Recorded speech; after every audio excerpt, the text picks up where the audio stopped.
Pablo Emilion Escobar Gaviria, Colombia's famed narco-terrorist and drug lord, was the commander of a cartel responsible for smuggling 80% of the cocaine into the U.S. The king of cocaine gained his title by earning more than $21.9 billion in personal revenue. His Medellin Cartel was notorious for assassinating and murdering politicians and law enforcement personnel. This could not be possible without the help of hitmen. Pablo's regime stood on true crimes like drug trafficking and killings. In this video, we will talk about the sicarios, or hitmen of Pablo Escobar, their jobs, and what happened to them.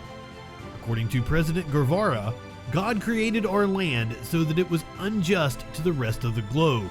God filled the country with a race of bad men. Major traffickers like Pablo Escobar, Pancho Herrera, and Miguel Felix Gallardo conduct several killings with delight and gore. Still, their dedicated and occasionally disloyal sicarios undertake the majority of the difficult job. Next, we have a list of Pablo's famous sicarios. Lizard, Juan Corrales.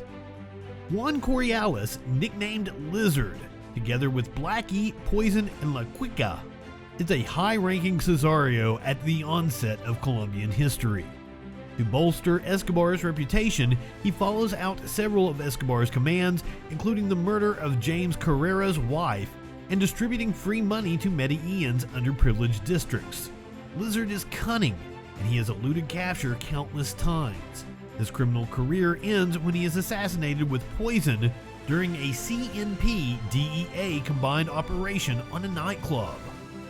Velasco. Velasco is more of a plotter than a killer. Nonetheless, he has little value for human life. He persuades Escobar that his lieutenants Fernando Galiano and Geraldo Moncada robbed him of $3 million. As a consequence of the two being beaten to death within La Cadral, Velasco gets promoted within the group.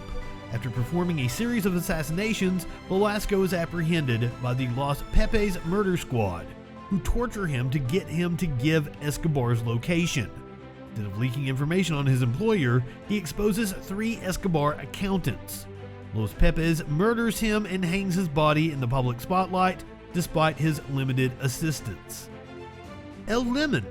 El Lemon is Escobar's final devoted sicario before his road of horror and crime ends. Lemon begins his career as a cab driver and pimp, usually transporting prostitutes and clients. After Escobar's jail escape, La Cuenca recruits him as his chauffeur. El Lemon appears to be a kind person at first, but he turns frigid when he starts working for Escobar. Even though he has known her for a long time, he shoots Maritza in the chest when she attempts to give him over to the cops. El Lemon also provides Escobar with one of his most significant wins when he assists in the ambush of the brave search block leader, Colonel Carrillo. Blackie. Blackie is indeed one of the individuals Escobar constantly puts his faith in to be at his side. Even when he pays a scary visit to the communist leader's home, Blackie is among the 2 men accompanying him. He commits several killings, including that of Kiko Moncada, whom Escobar suspects of stealing from him. He is also guilty of the vehicle bombing at a shopping mall, which killed hundreds of innocent victims. During a visit to Colombia, he kidnaps Guadalajara cartel chief Felix Gallardo and transports him to Escobar. Authorities ultimately apprehend Blackie, but he hands over La Quica instead of Escobar. Poison.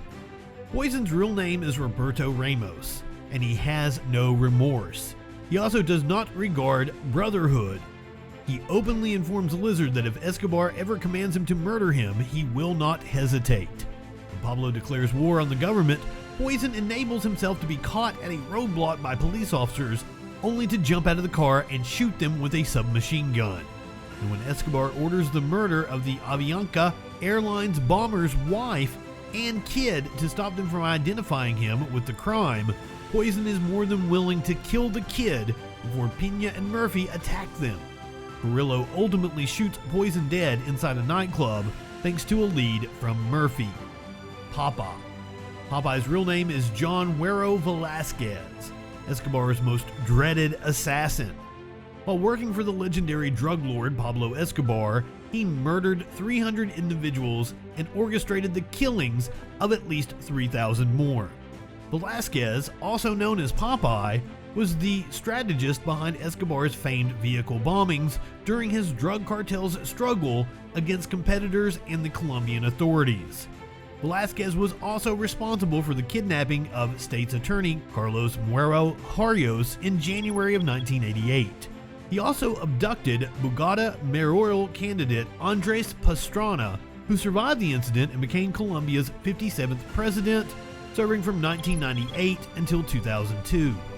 But Velasquez never expressed regret for committing mass murder. After being commanded to do so by Escobar, he even shot his lover and destroyed a commercial jet, killing 107 people. After getting arrested, he said to a news channel, "You must realize that I was a professional murderer. I didn't feel anything when I took someone's life. It wasn't a day of guilt, grief, or happiness. It was just another day following Don Pablo's orders at the workplace. Killing was too simple. I was in a battle and they were murdering my family, friends, and co-workers. I discovered them decapitated, with their hands and limbs severed. We had no choice but to fight fire with fire. During the battle, when the search block, a specialized police squad formed to track down Escobar, gained control of the morgues in Medellin, they put my buddies alive in the incinerators. They tossed my friends alive from helicopters more than 1,000 feet over the jungle. I discovered my pals with drilled knees, teeth, and brains.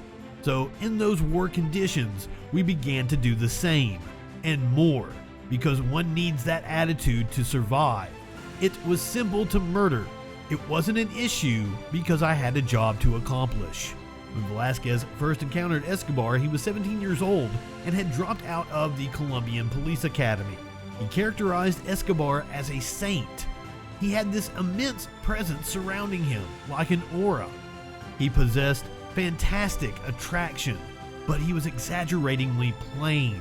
I knew the moment I gazed into Pablo Escobar's eyes that I would die for him if necessary. Despite how he is represented in the movies, he was a very calm man, a friend and a father figure. Telling and defining more of Pablo's character, he said, "He never frightened me once in all my years. I performed what was asked of me, and despite his lack of education, he possessed a very clever criminal mind. He understood how people functioned. Don Pablo was a gentleman to those who gave it to him. He would win people's hearts with the compassion he could offer them as a friend. He never yelled, made sarcastic remarks, and was a quiet man.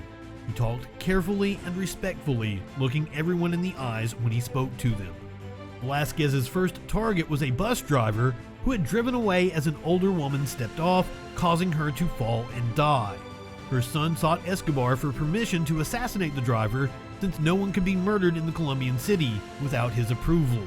Don Pablo answered, "Yes, certainly, that man deserves to be killed. He is terrible," Velasquez recounted. "I was assigned that task and carried it out according to his instructions. I tracked him down and shot him dead.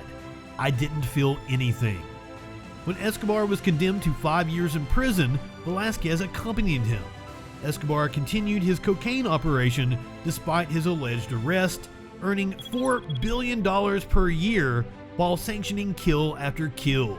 When Escobar learned that Mikado and the Galeano brothers were stealing Medellin Cartel money, he brought them to La Cadral for a conversation. Once inside the Hilltop jail, he ordered torture and murder, and Velasquez carried it out. "I severed their legs and limbs, then torched their bodies," he explained. "They did wrong and we made it right."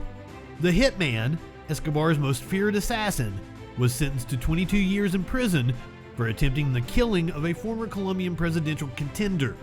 However, his sentence was reduced in 2014 after becoming one of the main witnesses tying his former employer to a series of crimes. He was detained again last year as part of an extortion probe.